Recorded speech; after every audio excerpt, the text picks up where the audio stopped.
너 제정신이니? 지금 내 말이 말 같지가 않아? 날카로운 고함이 관사 거실의 정적을 찢어발겼다. 쨍그랑 하는 파열음과 함께 고급 도자기 찻잔이 바닥에서 산산조각이 났다. 파편이 사방으로 튀며 잘 닦여진 강화 마루 위로 뜨거운 홍차 물이 붉은 핏물처럼 번져나갔다. 무릎을 꿇고 바닥을 닦던 여군 중사 2명의 어깨가 흠칫 떨렸다. 하지만 그 앞에 부동자세로 서 있는 단소진 대위는 눈 하나 깜짝하지 않았다. 그녀의 시선은 엄채옥 여사의 화려한 네일아트가 번쩍이는 손끝이 아니라 그녀의 뒤편 벽에 걸린 족자를 향해 있었다.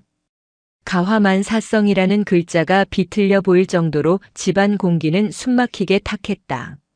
엄채옥은 씩씩거리며 소파 등받이를 손으로 짚었다.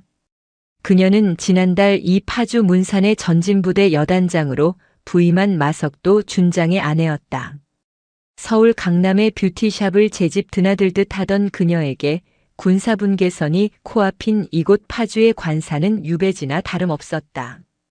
그녀의 히스테리는 날이 갈수록 심해졌고 그 화살은 고스란히 부대 내 여군들에게로 향했다.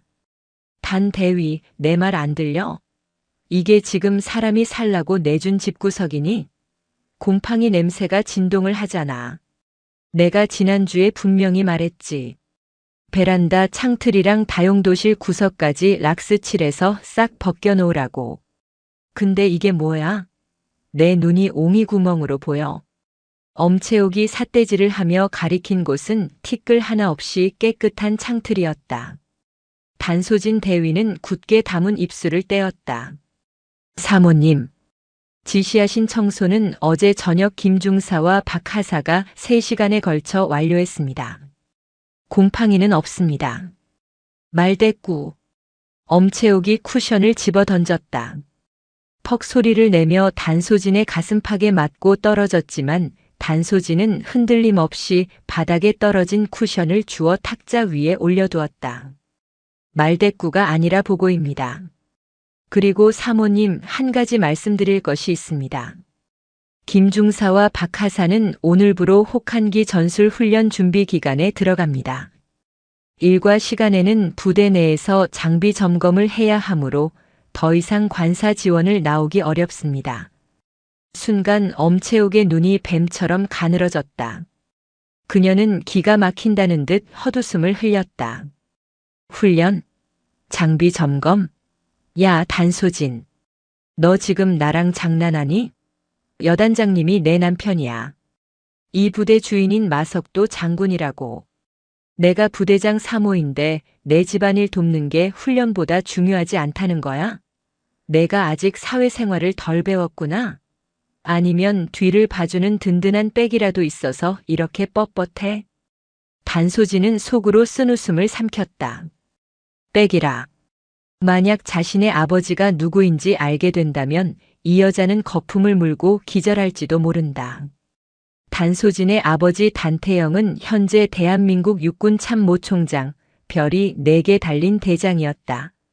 하지만 단소진은 임관하던 그날부터 아버지의 이름을 철저히 지웠다.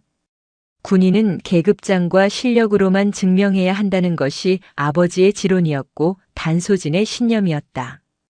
그녀는 자신의 성을 딴 독특한 이름 때문에 혹여나 소문이 날까봐 최전방 야전 부대만 골라서 지원해 온 터였다. 하지만 엄채옥 같은 부류에게 그런 신념은 쇠기의 경일기였다. 사모님, 군인의 본분은 나라를 지키는 것입니다. 사적인 가사 노동에 부하들을 동원하는 것은 규정 위반입니다. 저번 주 바자회 준비 때도 이미 아이고 규정 위반? 나 참 어이가 없어서. 야, 너네들 나가 있어. 엄채옥이 바닥을 닦던 중사들에게 손을 휘저었다. 눈치를 보던 부사관들이 쭈뼛거리며 현관으로 사라지자 엄채옥은 소파에 다리를 꼬고 앉아 단소진을 위아래로 훑어보았다. 경멸이 뚝뚝 묻어나는 시선이었다. 단대위, 너 나이가 32이지? 아직 시집도 못 갔고 얼굴도 반반하고 몸매도 군인치고는 봐줄 만한데 왜 그럴까 생각 안 해봤니? 융통성이 없어서 그래, 융통성이. 여자가 너무 뻣뻣하면 남자들이 싫어해.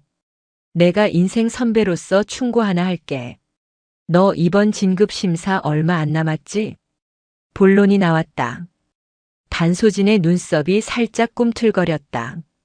엄채욱은 승리감에 도취된 듯 입꼬리를 말아 올렸다.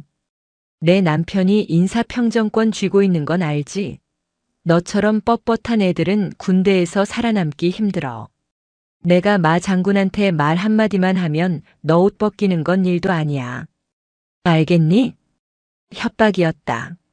명백한 직권 남용이자 협박. 단소진의 주먹이 꽉 쥐어졌다. 당장이라도 군 검찰에 고발하고 싶었지만 그랬다간 애꿎은 부하들까지 피바람에 휘말릴 것이 뻔했다. 일단은 참아야 했다. 결정적인 증거와 때가 필요했다. 명심하겠습니다. 단소진이 짧게 답하고 고개를 숙였다. 굴복했다고 착각한 엄채욱의 얼굴에 화색이 돌았다. 그래, 진작 그럴 것이지. 아유, 목 아파. 냉장고에서 오렌지 주스 좀 꺼내봐. 그리고 내일 모레가 무슨 날인지 알지? 1월 1일 신정이야. 우리 마 장군님이 여단장 달고 처음 맞는 새해라고. 내 체면 좀 서게 센스 있게 준비해라. 알았어? 준비라 하심은. 어머, 얘 좀 봐. 하나부터 10까지 다 가르쳐줘야 하니? 다른 부대 여군들은 알아서 척척 백화점 상품권이다 뭐다 챙겨오던데. 난 그런 뇌물 같은 거 질색이지만 정성이 중요하잖아, 정성이. 우리 여단 간부들 수준이 어느 정도인지 내가 이번 기회에 싹 한번 볼 거야. 1월 1일 아침 10시까지 관사로 집합해. 빈손으로 오면. 알지? 엄채욱은 손으로 자신의 목을 긋는 신용을 하며 깔깔거렸다. 그 웃음소리가 마치 마녀의 저주처럼 거실을 울렸다. 파주의 겨울바람은 살을 애는 듯했다. 관사문을 나서자마자 훅 끼쳐오는 냉기의 단소지는 야전상의 깃을 여미었다. 하늘은 잔뜩 찌푸려 있었고 멀리 임진강 너머에서 불어오는 바람에서는 비릿한 흙냄새가 났다. 대위님 괜찮으십니까? 관사 밖에서 기다리고 있던 김중사가 울먹이는 표정으로 달려왔다. 그녀의 손은 얼음장처럼 차가웠다. 난 괜찮아. 너희야말로 고생 많았어. 아까 튄 찻잔 파편에 안 다쳤어? 저희는 괜찮습니다. 근데 대위님 진짜 어떡합니까? 새해 선물이라니요. 저번 바자회 때도 억지로 스카프 사느라 적금 깼는데. 이번에는 또 뭘 바치라는 건지. 남편 월급 뻔한데 진짜 죽겠습니다. 옆에 있던 박하사도 한숨을 푹 쉬었다. 소문 들으셨습니까? 옆 대대 최중위님은 시댁에서 받은 명품 가방이라도 들고 가야 하나 고민 중이랍니다. 사모님이 며칠 전부터 명품관 카탈로그를 거실 테이블에 보란 듯이 펴놓고 계신답니다. 단소진의 미간이 좁혀졌다. 이건 도를 넘어도 한참 넘었다. 군인 가족의 내조라는 명분 아래 자행되는 갈취였다. 마석도 준장은 부대 안에서는 호탕한 지휘관인 척하지만 집안 단속은커녕 아내의 치맛바람을 은근히 즐기는 위인이었다. 남편의 계급장이 제 어깨에 달린 줄 아는 여자와 그걸 방관하는 남자. 전형적인 부패의 온상이었다. 걱정하지 마. 내가 알아서 할게. 너희는 절대 무리해서 비싼 거 살 생각하지 마. 알겠어? 하지만 대위님 그랬다가 찍히면. 찍히는 건 나 하나로 좋게. 그리고 군인이 돈으로 줄 서는 거 아니야. 정석대로 가자. 단소진은 부하들을 돌려보내고 자신의 숙소인 독신자 간부 숙소로 향했다. 낡은 아파트 복도를 걸으며 그녀는 주머니 속의 휴대전화를 만지작거렸다. 저장된 번호 목록 중 아버지라는 두 글자가 눈에 들어왔다. 통화 버튼을 누르고 싶은 충동이 일었지만 그녀는 고개를 저었다.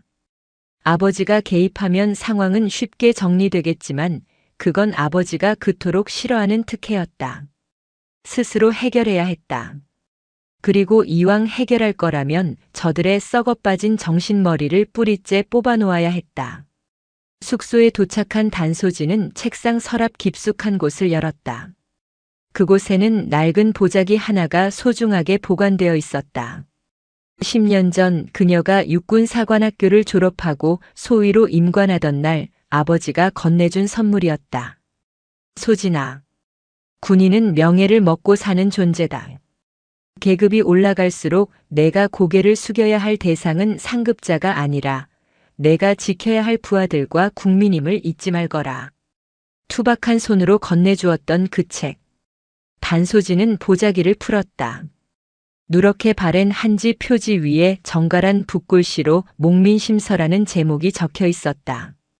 다산 정약용이 유배지에서 피를 토하는 심정으로 써내려간 관리의 올바른 마음가짐에 대한 지침서.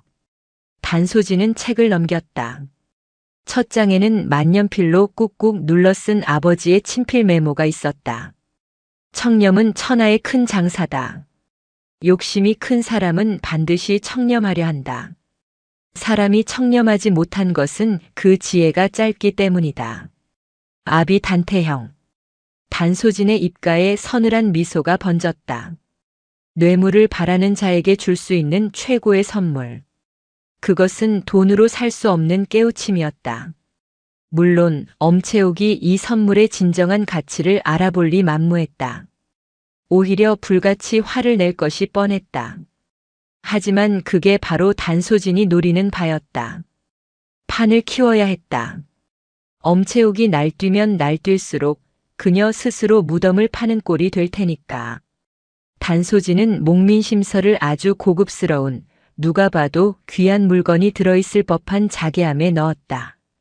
그리고 그 위에 정중한 편지 한 통을 썼다. 겉으로 보기에는 존경과 감사를 담았지만 속뜻을 들여다보면 뼈가 있는 문장들이었다. 사모님의 고귀한 품격에 어울리는 옛 성현의 지혜를 담았습니다. 준비는 끝났다. 이제 결전의 날 1월 1일만을 기다리면 된다. 1월 1일 새해 아침이 밝았다. 파주 문산의 하늘은 맑았지만 공기는 칼날처럼 차가웠다. 전진부대 관사 앞에는 아침부터 고급 세단들이 줄지어 들어오지는 못하고 여군 장교와 부사관들이 삼삼오오 모여들었다. 다들 손에는 백화점 쇼핑백이나 화려한 선물 상자를 하나씩 들고 있었다. 표정들은 하나같이 도살장에 끌려가는 소처럼 어두웠다. 전진. 대위님 오셨습니까? 후배들이 단소진을 보고 경례를 붙였다. 단소진은 가볍게 답례하며 그들의 손을 훑어보았다. 무리하지 말라고 일렀건만 겁을 먹은 후배들은 기어이 값비싼 화장품 세트며 건강보조식품을 사들고 온 모양이었다. 개 중에는 꽤 무거워 보이는 과일 바구니를 낑낑대며 든 하사도 있었다. 다들 들어가자. 어깨 펴고. 죄 지은 사람처럼 그러지 말고. 단소진이 앞장섰다. 관사 현관문이 열리자 후끈한 난방 열기와 함께 음식 냄새가 풍겨나왔다. 거실에는 이미 다과상이 거하게 차려져 있었다. 상석에는 엄채옥이 붉은색 벨벳 원피스를 차려입고 여왕처럼 앉아 있었다. 그녀의 양옆에는 아부를 잘 떨기로 소문난 대대장 부인들이 시녀처럼 붙어 과일을 깎고 있었다. 어머, 다들 왔니? 추운데 고생했어. 들어와, 들어와. 엄채옥의 목소리는 평소보다 한 톤 더 높았다. 그녀의 시선은 들어오는 여군들의 얼굴이 아니라 그들의 손에 들린 선물 보따리에 꽂혀 있었다. 자, 다들 거기 일렬로 서봐. 새해 인사부터 해야지. 엄채옥의 지시에 여군 10여 명이 거실 한가운데 쭈르륵 줄을 섰다. 마치 점호를 받는 훈련병들 같은 모습이었다. 새해 복 많이 받으세요. 여군들이 입을 모아 외쳤다. 엄채옥은 만족스러운 듯 손뼉을 쳤다. 그래, 그래. 너희도 복 많이 받아라. 우리 마 장군님이 올해는 더 높이 올라가셔야 너희도 덕을 보지 않겠니? 자, 그럼 어디 우리 전진부대 여군들의 정성을 한번 볼까? 노골적인 요구였다. 맨 오른쪽 끝에 서 있던 김중희부터 쭈뼛거리며 앞으로 나갔다. 사모님. 이거. 약소하지만 준비했습니다. 요즘 백화점에서 제일 잘 나가는 스카프입니다. 엄채옥은 쇼핑백을 낚아채듯 받아들더니 그 자리에서 북북 찢어 내용물을 확인했다. 어머, 에르메스 패턴 흉내낸 거네. 그래도 뭐 색깔은 곱다. 너희 남편이 이번에 진급심사라며? 신경 좀 썼구나. 그래, 내가 기억해둘게. 다음. 심사위원이라도 된 듯한 태도였다. 선물의 가격표가 곧 그 사람의 충성심으로 치환되는 순간이었다. 갈비 세트, 양주, 명품 화장품. 선물이 하나씩 개봉될 때마다 엄채옥의 입꼬리는 올라갔다 내려갔다를 반복했다. 10만 원대 홍삼 세트를 들고 온 최하사에게는 넌 시골 출신이라 그런지 투박하네. 센스 좀 길러야겠다. 라며 면박을 주어 울상을 짓게 만들기도 했다. 마침내 단소진의 차례가 되었다. 단소진은 자개함을 들고 앞으로 나갔다. 묵직하고 고풍스러운 자개함의 자태에 엄채옥의 눈이 휘둥그레졌다. 다른 선물들과는 격이 달라 보이는 포장이었다. 어머, 단대위. 이게 뭐니? 겉보기에 아주 비싸 보이는데? 혹시 보석함이니? 주변의 시선이 집중되었다. 뇌물을 제일 싫어하는 척하던 단대위가 저런 걸 준비했을 줄이야 하는 놀라움과 배신감이 섞인 눈빛들이었다. 엄채옥은 기대감에 부풀어 손을 떨며 자개함을 열었다. 그리고 그 안에서 나온 것은 낡고 냄새나는 고서 한 권이었다. 정적. 숨막히는 정적이 거실을 감돌았다. 엄채옥은 자신의 눈을 의심했다. 보석도 현금 뭉치도 상품권도 아니었다. 누렇게 뜬 종이 뭉치였다. 표지에 한자로 뭐라고 쓰여 있었지만 무식한 그녀는 읽을 수도 없었다. 이게 뭐니? 엄채옥의 목소리가 부들부들 떨렸다. 단소진은 흔들림 없는 눈빛으로 엄채옥을 똑바로 바라보며 말했다. 목민심서입니다, 사모님. 뭐? 목민. 뭐? 다산 정약용 선생께서 관리의 부정부패를 경계하고 백성을 사랑하는 마음을 담아 쓰신 책입니다. 사모님께서 평소 저희를 바른 길로 이끄시려 애쓰시니 이 책에 담긴 청렴과 애민의 정신이 사모님의 고귀한 뜻과 가장 잘 어울릴 것 같아 준비했습니다. 단소진의 목소리는 차분했지만 그 내용은 비수처럼 날카로웠다. 너는 부정부패한 탐관오리니 이 책 읽고 정신 좀 차려라라는 뜻임을 눈치챈 여군들 사이에서 흡하고 숨을 들이키는 소리가 들렸다. 엄채옥의 얼굴이 불그락푸르락 달아올랐다. 기대가 컸던 만큼 실망과 분노는 거대했다. 감히 부하 주제에 나를 가르치려 들어? 야! 엄채옥이 비명을 지르며 책을 집어 던졌다. 툭 하는 소리와 함께 목민심서가 차가운 바닥에 나뒹굴었다. 그것도 모자라 그녀는 하이힐을 신은 발로 책을 짓밟았다. 쫙 하는 소리와 함께 낡은 표지가 찢겨나갔다. 너 지금 나랑 해보자는 거지? 나보고 탐관오리라는 거야? 내가 뇌물이나 밝히는 그런 저급한 여자로 보여? 이 미친 게 어디서 쓰레기장에서 주워온 책 쪼가리를 들고 와서 유세를 떨어. 엄채옥은 분을 이기지 못하고 씩씩거리며 단소진에게 다가갔다. 손이 높이 올라갔다. 가정교육을 어떻게 받았길래 이따위야? 내 부모가 윗사람 공경하는 법은 안 가르치디? 그 순간 단소진의 눈빛이 변했다. 지금까지의 차분함은 사라지고 서늘한 살기가 그녀의 눈동자에 맺혔다. 내 부모를 욕보이는 건 참을 수 없다. 제 아버지는 단소진이 낮고 묵직한 목소리로 입을 열었다. 윗사람은 아랫사람의 고혈을 짜내는 자리가 아니라 아랫사람을 위해 피를 흘리는 자리라고 가르치셨습니다. 그리고 단소진은 바닥에 처참하게 짓밟힌 아버지의 혼이 담긴 책을 바라보았다. 찢어진 표지 사이로 아비 단태영이라는 글씨가 흙발에 묻혀 희미하게 보였다. 그 책은 제 아버지가 가장 아끼시는 물건이었습니다. 사모님은 지금 제 선물을 밟으신 게 아니라 대한민국 군인의 명예를 밟으신 겁니다. 뭐? 명예? 웃기고 자빠졌네. 꼴에 자존심은 있어가지고. 당장 나가. 내 집에서 당장 꺼져. 그리고 너 내일부터 군 생활 편하게 할 생각 꿈도 꾸지 마. 내가 내 남편한테 말해서 너 아주 작사를 내버릴 테니까. 엄채옥이 단소진의 어깨를 떠밀었다. 단소진은 밀려나지 않고 버텼다. 팽팽한 긴장감이 감돌았다. 그때 현관문 도어록이 띠리릭 소리를 내며 열렸다. 여보, 무슨 일이야? 밖까지 고함이 다 들리는데? 마석도 준장이었다. 훈련복 차림에 그가 어리둥절한 표정으로 들어왔다. 엄채옥은 구세주라도 만난 듯 남편에게 달려가 팔짱을 끼고 거짓 눈물을 짜냈다. 여보, 저것 좀 봐요. 저단 대위라는 년이 새해부터 나를 모욕하잖아. 쓰레기 같은 책을 던지면서 나보고 탐관오리라느니 무식하다느니 악담을 퍼부었어. 나 억울해서 못 살아. 당신이 어떻게 좀 해봐.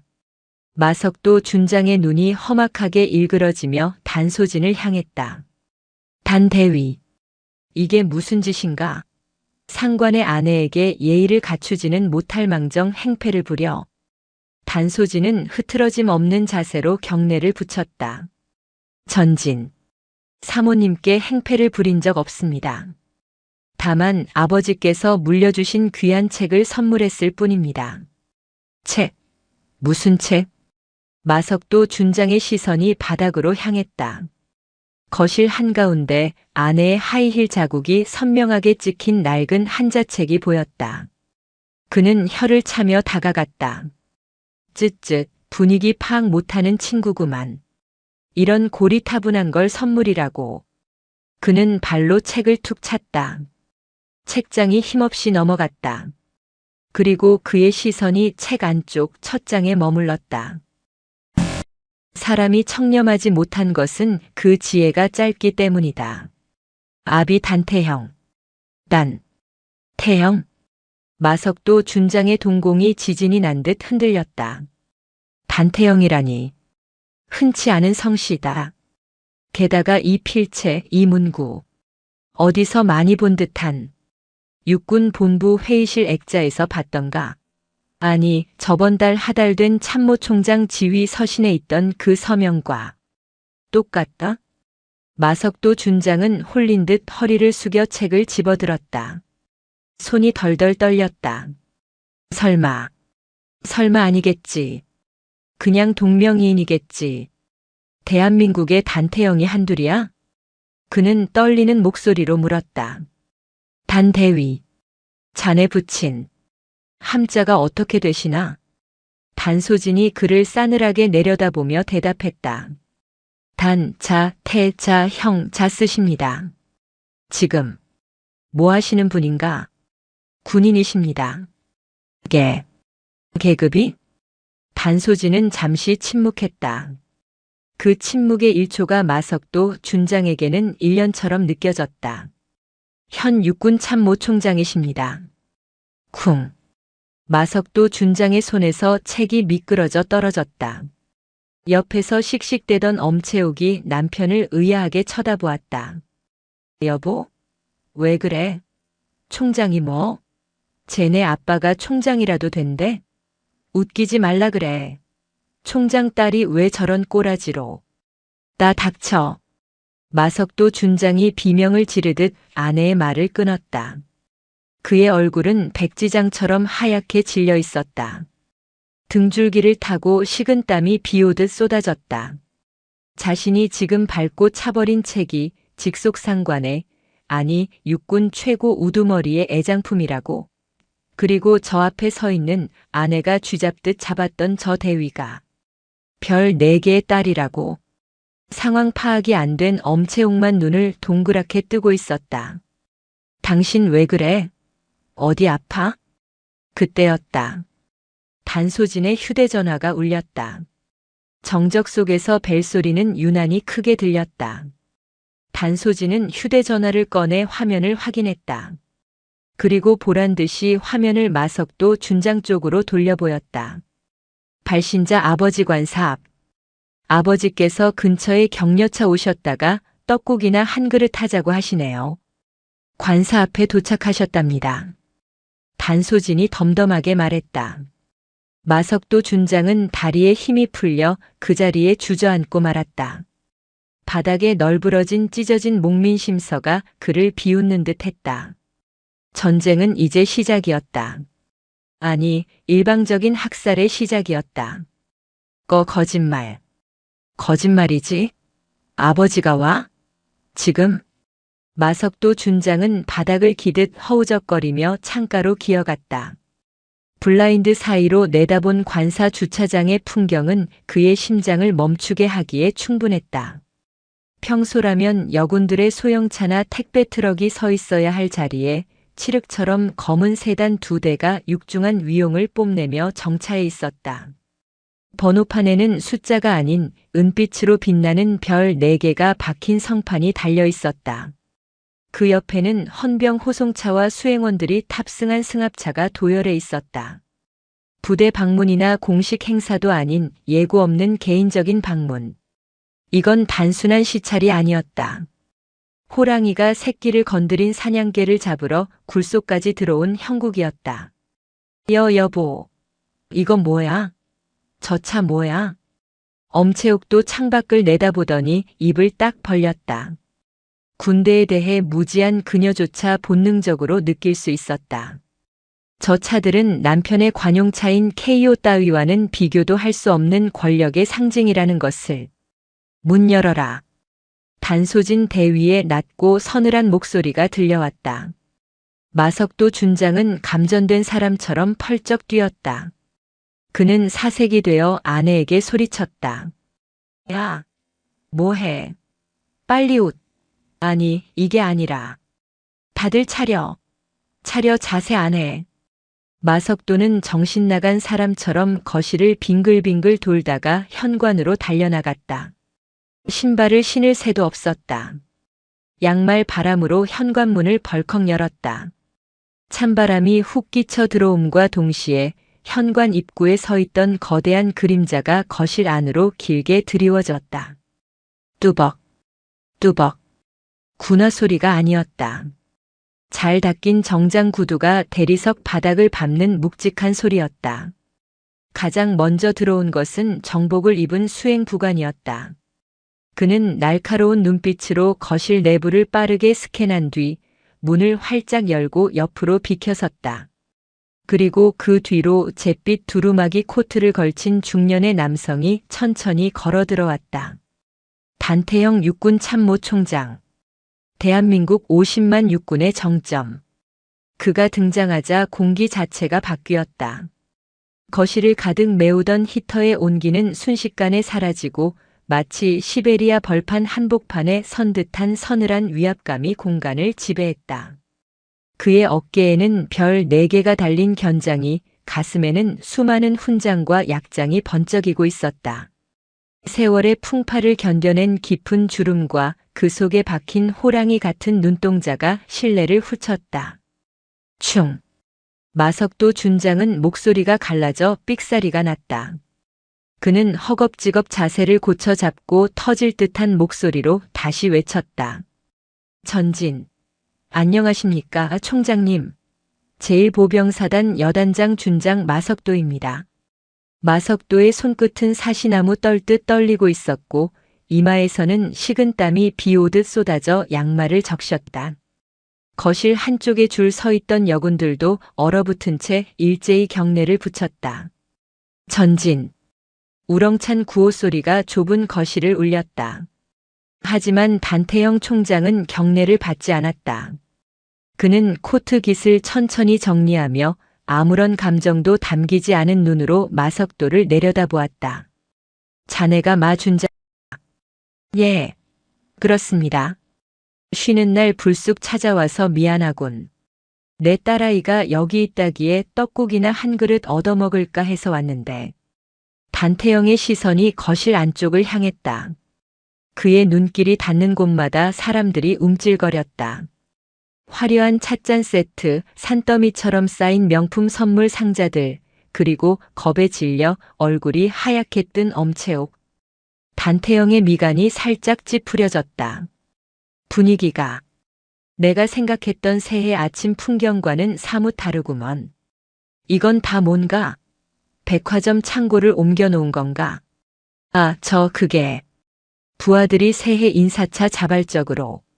마석도가 횡설수설하며 변명을 늘어놓으려 했다. 그때였다. 단태영이 성큼성큼 거실 안으로 걸음을 옮겼다. 그의 시선은 덜덜 떨고 있는 엄채옥도 부동자세로 서 있는 딸 단소진도 아닌 바닥의 한 지점에 고정되어 있었다. 그곳에는 처참하게 찢어지고 짓밟힌 책 한 권이 쓰레기처럼 널브러져 있었다. 목민심서. 단태영의 발걸음이 그 앞에서 멈췄다. 거실에는 숨소리조차 들리지 않는 정적이 감돌았다. 그는 천천히, 아주 천천히 허리를 숙였다. 대한민국 육군 서열 1위인 그가 무릎을 굽히고 바닥에 떨어진 낡은 책을 집어들었다. 그의 투박하고 큰 손이 책 표지에 묻은 흙먼지를 털어냈다. 하이힐 굽자국에 패어 찢어진 종이를 조심스럽게 어루만지는 그의 손길은 마치 다친 자식을 돌보는 아비의 그것처럼 섬세하고 애처로웠다. 툭, 툭. 먼지를 터는 소리가 거실의 정막을 깨트렸다. 그 소리가 마석도 준장의 심장을 망치로 두드리는 것 같았다. 단태영이 책을 펼쳤다. 첫 장에 적힌 자신의 필체, 아비 단태영이라는 글귀 위로 선명한 구둣발 자국이 가로지르고 있었다. 그가 고개를 들었다. 조금 전까지의 무표정은 사라지고 경로를 억누르는 듯한 턱 근육의 움직임이 보였다. 마준장. 목소리는 낮았지만 그 울림은 천둥보다 무거웠다. 예. 총장님. 이 책은 내가 10년 전 소위로 임관하는 내 딸아이에게 준 것일세. 군인의 길을 걸으며 혹여나 마음이 흔들릴 때 이 아비의 마음을 보듯 읽으라고 준 선물이지. 단태영은 찢어진 책을 들어보였다. 그런데 자네 부대에서는 상관이 준 선물을 이렇게 발로 받나? 이게 전진부대의 예법인가? 아닙니다. 그게 오해가. 마석도는 무릎이 꺾일 것만 같았다. 그는 다급하게 아내를 쳐다보았다. 엄채옥은 그제야 상황 파악이 된 듯 입술을 파르르 떨며 뒷걸음질 쳤다. 저 노인이 정말로 전현의 아비라고. 그것도 별이 4개인. 엄채옥의 머릿속이 하얗게 전멸했다. 그녀가 방금 전까지 거지 같다, 탐관오리다 하며 모욕하고 짓밟은 것이 바로 저 사람의 분신과도 같은 물건이었다는 사실이 현실로 다가왔다. 저기, 총장님. 저는 몰랐습니다. 저는 그냥. 엄채옥이 기어들어가듯 변명을 시도했다. 단태영의 시선이 천천히 엄채옥에게로 옮겨갔다. 그 눈빛에는 일말의 자비도 없었다.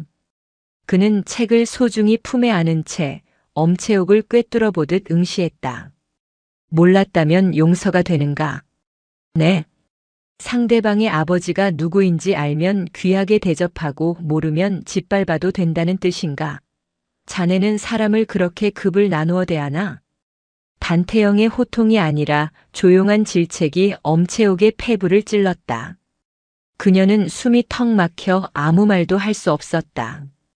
단태영은 다시 고개를 돌려 뒤에 서 있는 여군들의 손을 보았다. 그녀들의 손에 들린 화려한 선물들. 그리고 자기 딸의 손에 들려있던 빈 보자기. 상황은 명백했다. 단대위. 전진. 대위 단소진. 단소진이 절도 있게 대답했다. 단태영은 딸을 바라보며 씁쓸한 미소를 지었다. 많이 참았겠구나. 아비가 준 책이 너를 지켜주지는 못할 망정 오히려 내 자존심을 다치게 했어. 아닙니다. 제 불찰입니다. 아니야. 내 잘못이 아니다. 단태영은 품에서 손수건을 꺼내 책의 찢어진 부분을 감쌌다. 그리고 다시 마석도 준장을 향해 돌아섰다. 그의 눈빛이 이번에는 맹수처럼 번뜩였다. 마석도 준장. 내 오늘 자네 집에 떡국을 얻어먹으러 왔는데 밥맛이 뚝 떨어지는군. 자네가 내 딸에게 밥 한 끼 대접할 자격이 있는지부터 확인해 봐야겠어. 단태영은 뒤에 서 있던 수행부관에게 손짓했다. 감찰감 연결해. 예, 알겠습니다. 부관이 즉시 전화기를 꺼내들었다. 감찰감이라는 단어가 나오는 순간 마석도 준장은 그 자리에 털썩 주저앉고 말았다. 다리에 힘이 풀려버린 것이다. 감찰감. 군 내부의 비리를 조사하는 저승사자. 총장의 직통 명령으로 감찰이 뜬다는 것은 부대 전체를 이잡듯이 뒤져서 뼈와 살을 분리해 놓겠다는 사형 선고나 다름없었다. 총장님, 살려주십시오. 한 번만 용서해 주십시오. 제가 집사람 교육을 잘못시켜서. 마석도가 바닥에 머리를 찌우며 애원했다. 여보, 당신도 빨리 빌어. 이 사람이 누군 줄 알고 서 있어. 마석도가 아내의 바짓단을 잡아당겼다. 엄채옥은 넋이 나간 표정으로 마치 꿈을 꾸는 듯 멍하니 서 있다가 남편의 손길에 휘청거리며 무릎을 꿇었다. 그녀의 화려한 벨벳 원피스가 찻잔 파편이 널린 바닥에 닿아 더러워졌지만 신경 쓸 겨를이 없었다. 단태영은 그들의 추태를 싸늘하게 내려다보며 말했다. 빌지 마라. 군인은 잘못을 했으면 책임을 지는 거지 비는 게 아니다. 자네가 달고 있는 그 별이 부끄럽지도 않나? 단태영은 뒤도 돌아보지 않고 단소진에게 말했다. 소진아, 가자. 이런 곳에 더 있다가는 내 군복에도 냄새가 배겠다. 예, 알겠습니다. 단소진은 부하들에게 눈짓으로 걱정 말라는 신호를 보내고 당당하게 아버지의 뒤를 따랐다. 현관문이 닫히는 소리가 쾅 하고 울렸다. 거실에는 주저앉아 통곡하는 마석도 준장과 공포에 질려 실성한 사람처럼 중얼거리는 엄채옥, 그리고 이 믿기지 않는 사이다 같은 상황에 입을 틀어막고 환호성을 참는 여군들만이 남았다. 그날 파주의 겨울바람은 그 어느 때보다 매서웠지만 관사를 나서는 단소진의 가슴은 그 어느 때보다 뜨거웠다.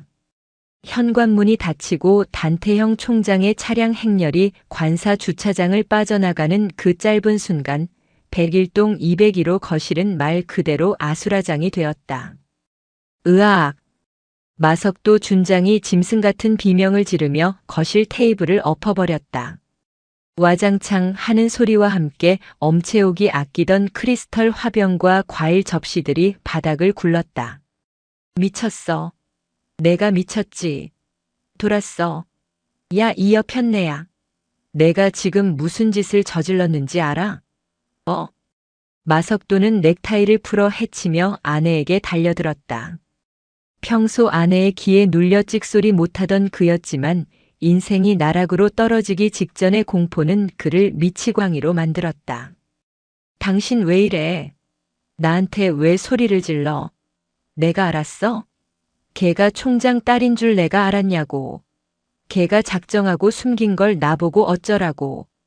엄채옥도 지지 않고 악을 썼다. 하지만 그녀의 목소리는 공포로 잘게 떨리고 있었다. 그녀는 본능적으로 알았다. 자신이 건드려서는 안 될 영린을 건드렸다는 것을. 그동안 자신이 여왕처럼 군림할 수 있었던 건 오로지 남편의 별 하나 때문이었는데 그 별이 지금 떨어지기 일보 직전이었다. 몰랐으면, 모르면 조심이라도 했어야지. 내가 평소에 뭐라 그랬어? 요즘 군대 옛날 같지 않다고 제발 좀 조용히 살자고 했잖아. 바자회, 강매, 관사, 청소? 너 진짜 제정신이야? 감찰 뜨면 그거 다 횡령이야, 횡령. 누가 횡령이래? 다 불우이웃 돕기. 불우이웃? 그 돈 내 명품백 사는데 들어간 거 누가 모를 줄 알아? 계좌 추적하면 다 나와. 나 이제 끝났어. 옷 벗는 걸로 안 끝나. 감옥 간다고. 연금도 박탈이야. 우리 이제 길바닥에 나앉게 생겼다고. 길바닥이라는 말에 엄채옥의 눈동자가 흔들렸다. 그때 현관 쪽에 서 있던 여군들이 슬금슬금 뒷걸음질 치기 시작했다. 이 콩가루 집안 싸움을 더 보고 싶지도 않았고 엮이고 싶지도 않았다. 야, 너희들 어디가? 거기 안 서? 엄채옥이 도망가려는 김중희를 향해 삿대질했다. 하지만 김중희의 표정은 예전과 달랐다. 두려움 대신 경멸이 서려 있었다. 사모님. 아니, 엄채옥 씨. 김중희가 싸늘하게 말했다. 저희는 이제 복귀하겠습니다. 그리고 앞으로 공적인 업무 외에는 연락하지 마십시오.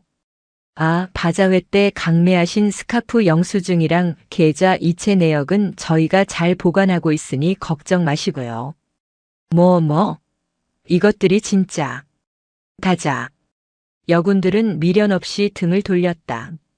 현관문이 쾅 닫히자 거실에는 마석도와 엄채옥 그리고 깨진 그릇 조각들만이 남았다. 정막도 잠시 마석도의 휴대전화가 미친 듯이 울려대기 시작했다. 육군본부 인사사령부 군단장 비서실 헌병대장. 평소라면 반가웠을 이름들이 이제는 저승사자의 호출명단처럼 보였다. 마석도는 떨리는 손으로 전화를 받으려다 전화기를 바닥에 집어 던졌다. 받을 용기조차 없었다. 같은 시각 자유로를 달리는 검은색 세단 안. 뒷좌석에는 단태형 총장과 단소진 대위가 나란히 앉아 있었다. 차 안의 공기는 무거웠지만 아까 관사에서 느꼈던 살벌함과는 달랐다. 단태형이 손수건으로 감싼 찢어진 목민심서를 무릎 위에 올려두고 있었다. 아깝게 되었구나.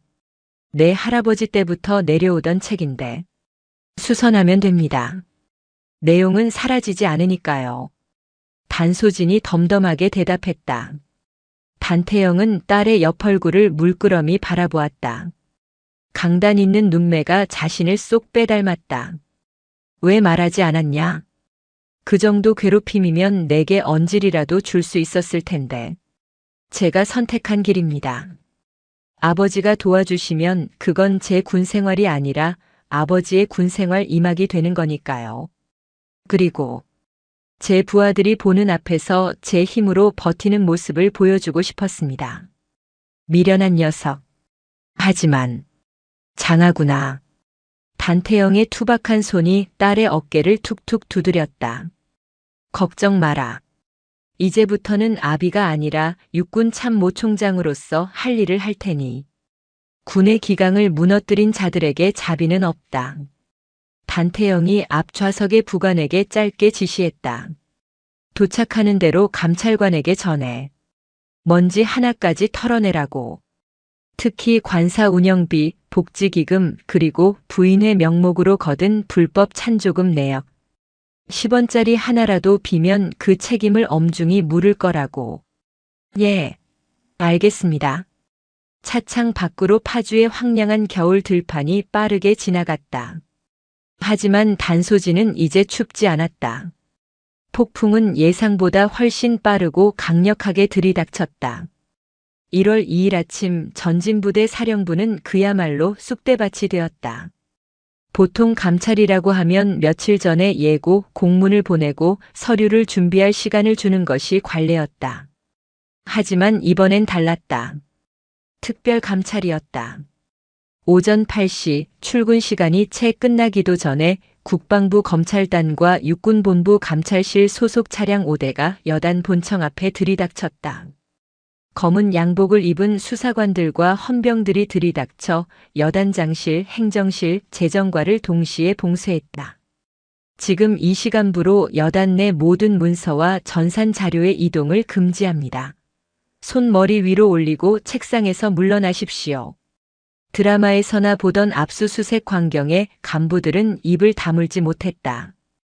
여단장실에 앉아있던 마석도 준장은 멍하니 문을 열고 들어오는 감찰관을 바라보았다. 감찰관은 마석도의 육사 3년 후배였지만 경례조차 생략했다. 마석도 준장님, 직권남용, 뇌물수수, 공금횡령 및 폭행방조 혐의로 긴급 감찰 조사를 실시합니다. 협조해 주시죠. 아니, 김대령. 나야 나. 우리 작년에 골프도 같이 쳤잖아. 이거 왜 이래? 오해가 있다니까? 마석도가 비굴하게 웃으며 다가가려 했지만 김대령은 싸늘하게 그를 막아섰다. 오해는 조사실에서 푸시죠. 그리고 사모님 소환 조사도 동시에 진행됩니다. 관사로 수사관들 보냈습니다. 뭐? 집사람까지? 그 시각 관사. 엄채옥은 늦은 아침까지 침대에서 일어나지 못하고 있었다. 어제 남편과 밤새도록 싸우고 퉁퉁 부은 눈으로 멍하니 천장만 바라보고 있는데 초인종 소리가 요란하게 울렸다. 누구세요? 시끄럽게. 신경질적으로 문을 연 엄채옥의 눈앞에 여자 수사관 2명과 헌병이 서 있었다. 엄채옥 씨 되십니까? 네. 누구신데 남의 집에 신발을 신고 들어와요? 군 검찰입니다. 민간인이 군사시설 내에서 군인을 상대로 금품을 갈취하고 폭행을 행사했다는 신고가 접수되어 증거 확보차 나왔습니다. 영장 여기 있습니다. 수사관들은 엄채옥의 대답도 듣지 않고 거실로 밀고 들어왔다. 그들은 마치 냄새를 맡은 사냥개처럼 움직였다. 안방 장롱, 서재 서랍, 다용도실 금고 확인해. 잠깐만요. 이거 사생활 침해예요.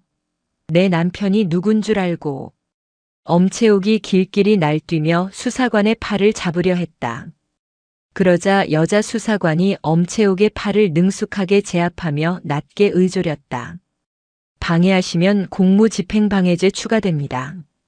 남편분, 마석도 준장님 지금 보직 해임심에 들어갔습니다. 이제 당신 뒤 봐줄 사람 없으니까 얌전히 계세요. 보직 해임? 수사관들이 거실 장식장을 열어젖혔다. 그곳에는 엄채옥이 여군들에게 반강제로 걷어들인 현금 봉투 뭉치와 바자회 수익금 장부가 숨겨져 있었다. 심지어 창고에서는 부대 식당에서 빼돌린 어급 쇠고기와 쌀 포대까지 발견되었다. 어머, 여기 맛집이네. 증거가 쏟아져 나오네. 수사관이 비소하며 장부를 들어보였다. 엄채옥은 다리에 힘이 풀려 주저앉았다.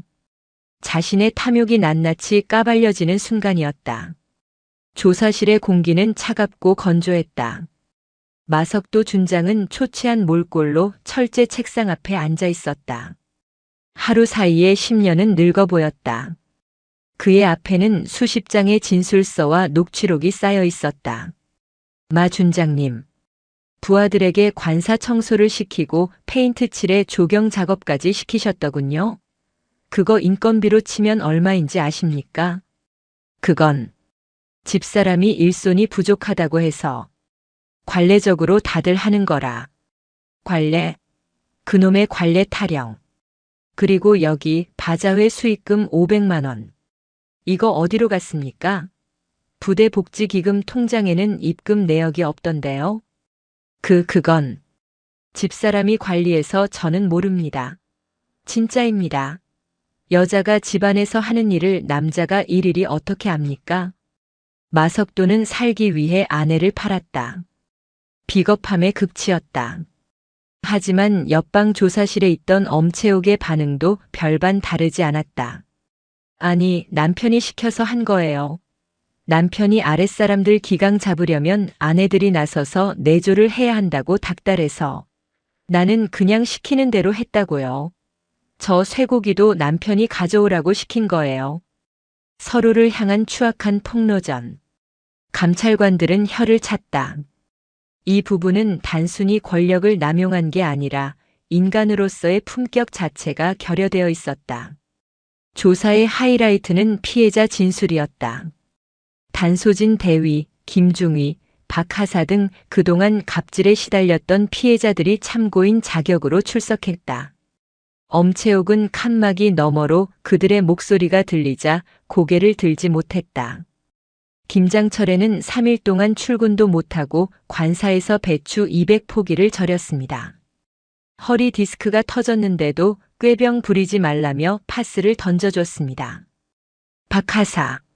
명절 때마다 상품권을 강요했습니다. 남편 수술비 때문에 돈이 없다고 했더니 그러니까 내가 평생 그 모양이지라며 모욕했습니다. 김중희. 진술 하나하나가 쐐기였다.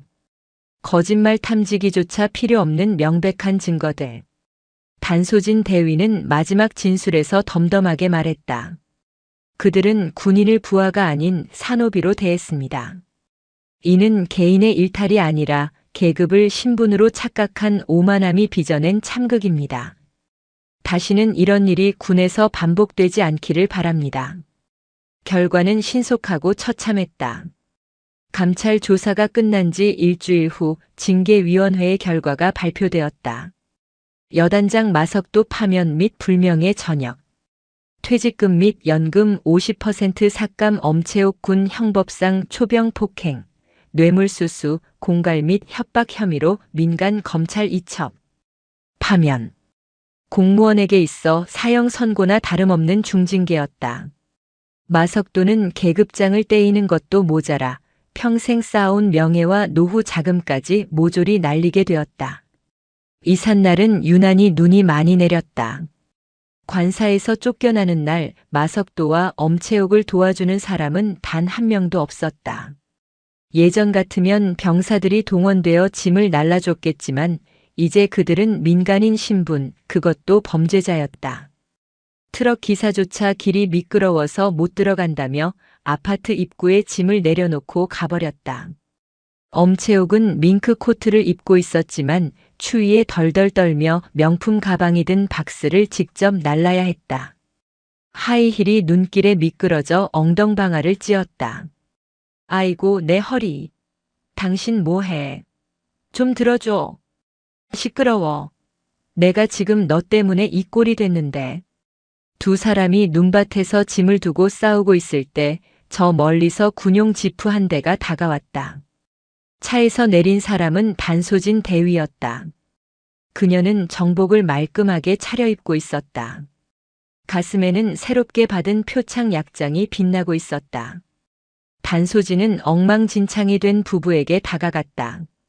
마석도는 고개를 푹 숙였고 엄채옥은 도끼 어린 눈으로 그녀를 쏘아보았다. 구경 왔니? 꼴 좋다고 비웃으러 왔어? 단소진은 대답 대신 주머니에서 작은 상자 하나를 꺼내 엄채옥에게 내밀었다. 1월 1일 엄채옥이 그토록 기대했던 화려한 포장이 아니었다. 투박한 종이 상자였다. 이게 뭐야? 엄채옥이 경계하며 상자를 받았다. 단소진이 말했다. 떠나시는 길에 드리는 마지막 선물입니다. 엄채옥이 상자를 열었다. 그 안에는 손바닥만 한 거울 하나가 들어있었다. 물? 사모님께서 언젠가 그러셨죠. 제게 융통성이 없다고 주제 파악 좀 하라고. 이 거울 보시면서 곰곰이 생각해 보시길 바랍니다. 진짜 주제 파악이 필요한 사람이 누구였는지. 너. 그리고 이건 전 여단장님께. 단소진은 마석도에게 봉투 하나를 건넸다. 그 안에는 5만 원짜리 지폐 한 장이 들어있었다. 저희 아버지께서 떡국값은 해야 하지 않겠냐며 주신 겁니다. 가시는 길에 국밥이라도 한 그릇 사 드십시오. 뇌물이 아니라 적선이니 부담 갖지 마시고요. 단소진은 더 이상 볼 일 없다는 듯 돌아섰다. 그녀의 뒷모습을 향해 엄채옥이 거울을 집어 던지려 했지만 미끄러운 눈길의 중심을 잃고 다시 한번 꽈당 넘어지고 말았다. 으앙! 엄채옥의 통곡 소리가 파주에 눈 덮인 하늘로 퍼져나갔다. 하지만 그 울음소리에 귀 기울이는 사람은 아무도 없었다. 관사 창문 너머로 그 모습을 지켜보던 김중희와 여군들이 조용히 커튼을 닫았다. 그들의 긴 겨울이 끝나고 비로소 봄이 오고 있었다. 파주의 겨울은 길었다. 마석도 준장이 불명예스럽게 옷을 벗고 떠난 자리에 새로운 여단장이 부임했지만 부대 안의 공기는 여전히 어수선했다. 소문은 발보다 빨랐다. 단소진 대위가 참모총장의 딸이다라는 사실은 하루 만에 전군에 퍼졌다. 어제까지만 해도 단소진을 융통성 없는 꽉 막힌 여자라고 뒷담화하던 간부들이 이제는 그녀가 지나갈 때마다 90도로 허리를 굽혔다. 식당에 가면 반찬이 더 많이 담겼고 당직 근무표는 알게 모르게 편한 날짜로 조정되어 있었다. 단소진은 그 모든 호의가 역겨웠다. 이봐, 단 대위. 아니, 단소령 진급 예정자님? 커피 한잔 하지. 행정부여단장이 비굴한 웃음을 흘리며 믹스커피를 타왔다. 단소진은 서류에서 눈을 떼지 않은 채 건조하게 답했다. 괜찮습니다. 하던 업무가 있어서요. 에이, 너무 빡빡하게 굴지 마. 아버님. 아니, 총장님은 건강하시지? 이번 주말에 서울 가나? 부여단장님. 공무 외적인 이야기는 삼가주셨으면 합니다. 단소진의 칼 같은 대답에 부여단장의 얼굴이 붉게 달아올랐다. 그는 머쓱한 듯 뒷머리를 극적이며 물러났지만 돌아서는 등 뒤로 재수 없는 년 아빠 믿고 유세는 이라는 속삭임이 들리는 듯 했다. 문제는 내부의 시선만이 아니었다. 진짜 위기는 외부에서 찾아왔다. 마석도 준장이 횡령한 비자금 장부. 감찰 조사 과정에서 엄채옥이 작성한 그 빨간 장부의 존재가 소문으로 흘러나갔다. 그 장부에는 단순히 마석도 혼자 먹은 돈만 적혀 있는 게 아니었다. 마석도가 진급을 위해 줄을 댔던 윗선들의 명단이 고스란히 들어 있었다. 육군본부 인사사령부 소속 최창수 소장. 그는 마석도의 육사 선배이자 군내 사조직인 하나회의 아류라 불리는 청죽회의 핵심 멤버였다. 마석도가 매달 상납했던 바자회 수익금의 종착지가 바로 그였다. 서울 용산 국방부 인근의 한 요정. 최창수 소장은 찻잔을 집어 던졌다. 뭐? 마석도 그 멍청한 새끼가 장부를 남겼어? 그리고 그게 지금 감찰실로 넘어갔다고. 예, 그렇습니다. 하지만 아직 정식 수사로 전환되진 않았습니다. 단태형 총장이 쥐고 흔들기 전에 우리가 먼저 선수 쳐야 합니다. 부관의 보고에 최창수 소장의 눈이 번들거렸다. 단태형. 그 늙은 호랑이가 내 밥줄을 끊기 전에 내가 먼저 목을 물어야지. 감찰실장이 내 동기야. 아직 장부 원본은 봉인되어 있어. 그걸 빼돌리려면. 그래, 시선을 돌려야지. 최창수는 비열한 미소를 지었다. 단소진. 그 계집애를 건드려. 총장 딸이 부대 내에서 위화감을 조성하고 아버지 백 믿고 하극상을 저질렀다고 투서를 넣어. 요즘 세상에 공정 이슈만큼 불붙기 좋은 게 없지. 금수저가 흑수저 지휘관 마석도를 담갔다고 여론전을 펼치는 거야. 썩은 물은 고이기 마련이고 그들은 자신들의 생존을 위해 가장 비열한 수를 두기 시작했다. 며칠 뒤 육군 인트라넷 익명 게시판인 대나무 숲이 발칵 뒤집혔다. 제목 사성 장군 딸이 야전 부대를 쥐락펴락합니다. 내용 파주 모부대 D대위. 아버지가 참모총장임. 전임 여단장이 훈계 좀 했다고 바로 아버지 불러서 여단장 옷 벗김. 여단장 사모님한테 갑질 당했다고 하는데 사실 D대위가 평소에 사모님 무시하고 인사를 안 해서 훈육 차원에서 한 거임. 근데 그걸 앙심 품고 아버지 불러서 보복 인사 단행함. 이게 공정한 군대냐?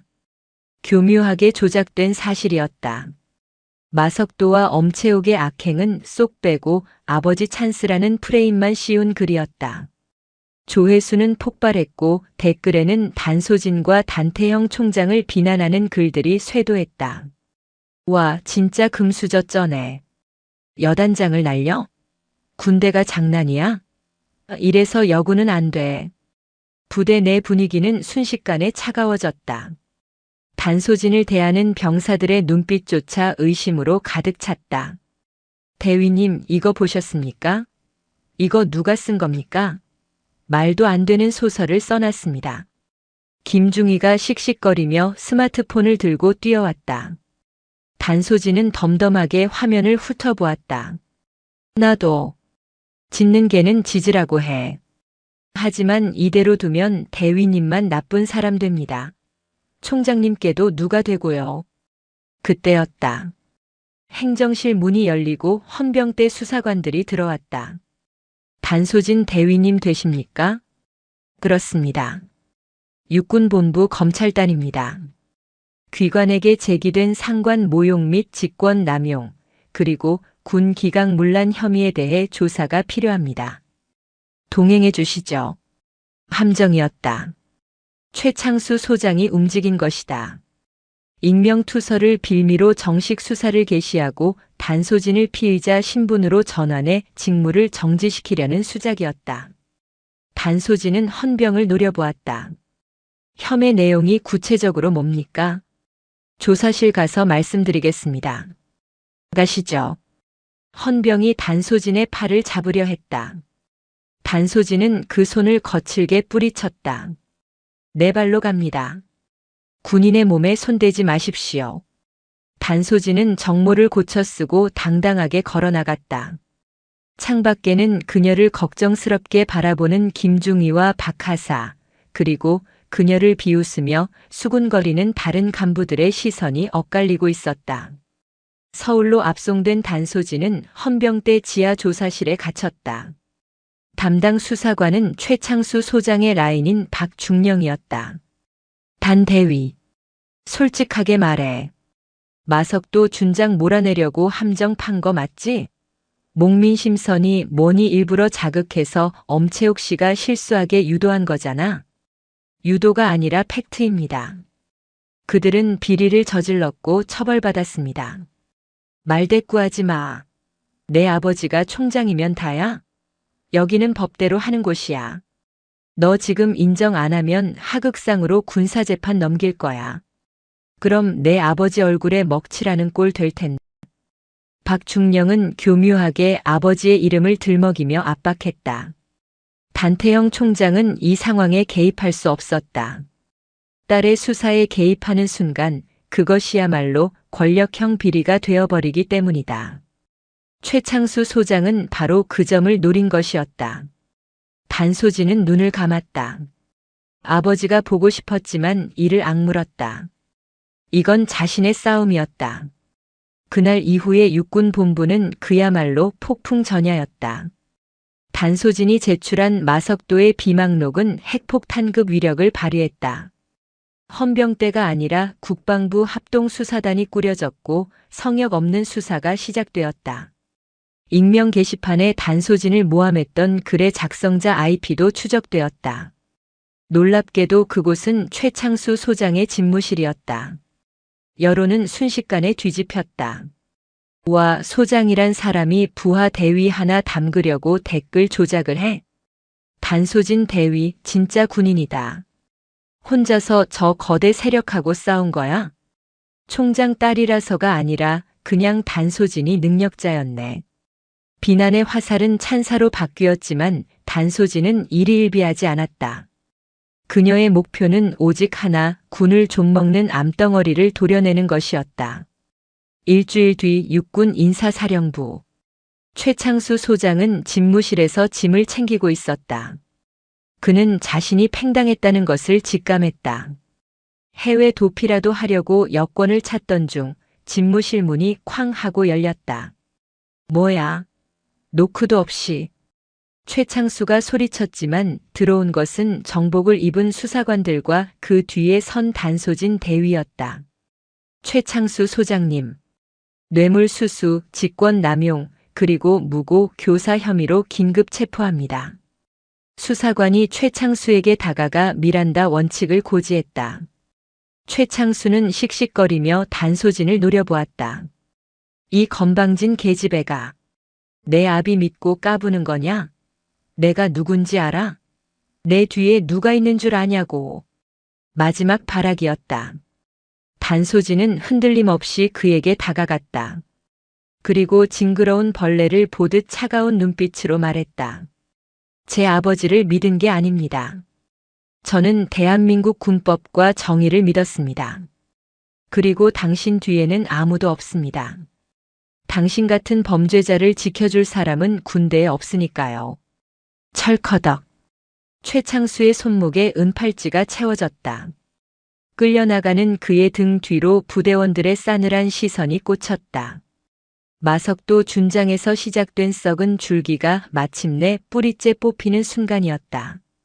계절이 바뀌고 파주 전진부대에도 완연한 봄이 찾아왔다. 연병장 곳곳에는 개나리와 진달래가 흐드러지게 피었고 병사들의 함성 소리가 활기차게 울려 퍼졌다. 단소진 대위는 짐을 싸고 있었다. 그녀는 이번 사건을 끝으로 야전 부대 중대장 임기를 마치고 전방 GOP 대대로 전출을 지원했다. 편한 보직으로 갈 수도 있었지만 그녀는 다시금 가장 춥고 힘든 곳을 선택했다. 그게 단소진다운 길이었다. 관사를 나서는데 검은 세단 한 대가 멈춰섰다. 단태형 참모총장이었다. 이번에는 공식 수행원 없이 홀로 온 듯했다. 단소진이 깍듯하게 경례를 올렸다. 전진, 총장님께 대하여 경례. 단태영은 빙그레 웃으며 딸의 경례를 받았다. 전진, 쉬어. 부녀는 잠시 말없이 부대 앞 벤치에 나란히 앉았다. 봄바람이 두 사람의 머리칼을 스치고 지나갔다. 힘들었지?